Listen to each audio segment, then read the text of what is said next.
tak pernah diungkap ke publik. Cerita di balik pembangunan JIS bikin host center sampai nangis. Jadi awal pengen dibangun JIS tuh ya, saya waktu itu ditugaskan untuk baca situasi warga di sana. Sampai jadi benar-benar kampung baik. Jadi prosesnya saya cerita, prosesnya panjang sekali. Kita bukan hanya bikin desainnya, tapi kita juga harus masuk ke warga dengan cara yang baik dan benar.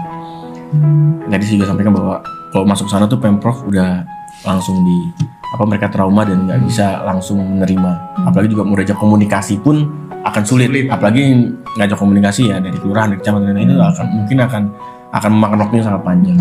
Jadi saya masuk ke sana. Bilang mau silaturahmi. Ya memang juga saya aktivis sosial, pengen melihat hal seperti itu. Benar-benar itu gang yang sempit, kanan kirinya rumah. Di situ tempat prostitusi. Di situ tempatnya sangat becek, pengap, dan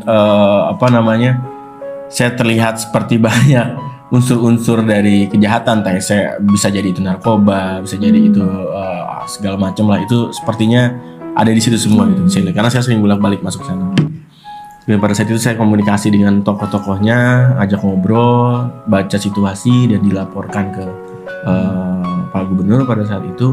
Dan akhirnya memang harus ada cara untuk menemukan warga, pimpinan-pimpinan kelompok di sana dengan Gubernur langsung. Kalau misalnya kita temukan langsung atau mereka diundang ke sana, nggak mau. Kalau misalnya dikomunikasi sama timnya Gubernur Nenen akan sulit dan akan panjang prosesnya. Akhirnya Pak Anies minta, kalau gitu saya harus langsung ketemu ke warga. Saya harus ketemu warga, saya harus bicara langsung sama warga untuk kulunun, untuk izin bahwa lahan ini akan digunakan, tapi kita nggak akan melupakan kalian, kita akan urusin kalian. Langsung terjun ya? Langsung terjun. Pak, nggak mungkin. Ini nih Bronx gitu loh. Iya benar. Udah ini Bronx. Bapak kalau masuk sana, Bapak perlu keamanannya Bapak gimana ya? Yang ada mereka merasa akan digusur dong. Wah ini banyak keamanan, banyak entah satu PP, entah apa ini gimana ada polisi. Wah ini saya mau digusur. Ya nggak bakal bisa masuk kita di sana. Ya saya nyamar aja. Gila kan? Kepikir gak? Dia berani mau nyamar. Ini bukan nyamar buat tampil di media, dan ini nggak pernah muncul di media. Iya, ini nggak pernah diungkapkan di media. Dipublikasikan Ini baru sekarang nih, ini eksklusif juga nih. Eksklusif nih kita nih. Saya punya foto-foto itu. Dan beliau ke sana, beliau masuk. Terus gimana caranya Pak? Ya udah. Jadi mobil gubernur itu tanpa pengawalan datang, jarak agak jauh dari gangnya Kampung Bayam. Kita siapkan motor. Pada saat itu juga dibantu sama beberapa aktivis sosial. Beberapa aktivis sosial pada saat itu memang aktivis pendidikan, aktivis lingkungan di sana yang memang akhirnya ngebantuin kita, dan memang secara silent. Akhirnya kita sampaikan ke warga pada situ bahwa ada dari kami yang mau komunikasi, mau silaturahmi, tolong disiapkan. Oh ya udah disiapkan, akhirnya di kebun warga, kebun bayam di situ. Tapi ya kita nggak bilang itu siapa. Akhirnya Pak Anies duduk agak jauh, semua silent. Ini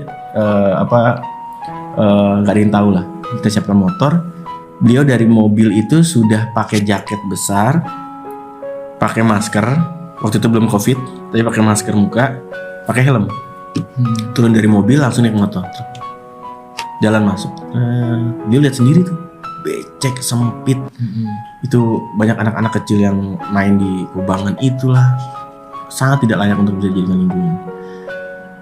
Dan masuk nggak pakai iring-iringan, benar-benar kita cuman mempercaya Mas Anies sangat pede, sangat berani gitu ya, nggak perlu ada yang gini ya. Masuk aja. Begitu sampai tempat situ, dia turun dari motor, mereka berdiri semua kan, saya nggak langsung, mereka berdiri semua, nih siapa nih? Begitu Mas Anies buka helm, mereka lihat gubernur yang datang ke situ.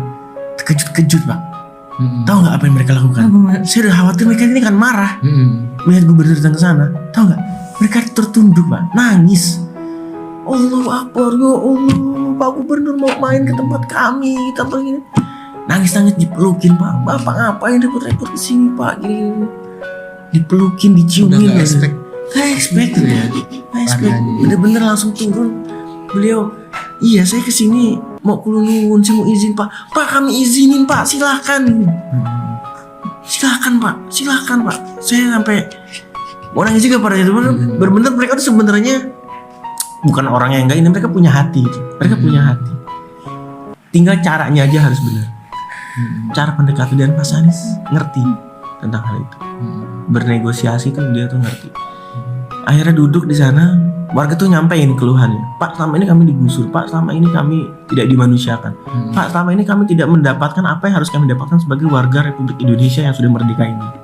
Mana janji kemerdekaan itu? Mas Anies dengerin semua. Dari situ Mas Anies berjanji tentang kontrak politik bahwa mereka akan dibangun. Dan akhirnya hari ini semua janji itu dilunasi tanpa sedikit pun yang kurang. Tisu finish. Gimana nih Mbak Vina, kayaknya juga apa ya, langsung kena gitu ya.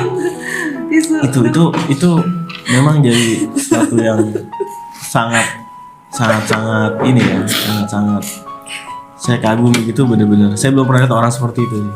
Hatinya selembut itu ya Bang ya. Dan selama ini kita sebagai pemerintah tuh merasa kuat, merasa hebat, merasa tinggi, melihat rakyat di bawah tuh seperti kecil, menggampangkan gitu. Menyepelekan. Sebenarnya bisa aja kan kalau gubernur masuknya satu PP. Ya lu siapa sih gitu ya Bang. Bang. Kapolda, telepon sama PP ini tolong diamankan, tolong dibantu. Bisa aja, tapi nggak bisa dengan cara seperti itu. Itu sih, jadi itu sih yang memang akhirnya saya sangat mengawal proses itu sampai akhirnya warga dipindahkan ke tempat sementara, diberikan tempat yang layak, warga tinggal, ada yang tinggal di Rusur, ada yang tinggal di Huntara akhirnya juga. Tapi ya janji itu sudah ditunaikan, tapi sayangnya hari ini warga masih belum bisa mendapatkan haknya dari PJ Gubernur yang saat ini. Dan mudah-mudahan nanti 2024 kita bisa menang dan kita bisa berikan hak itu ke warga Kampung Bayam.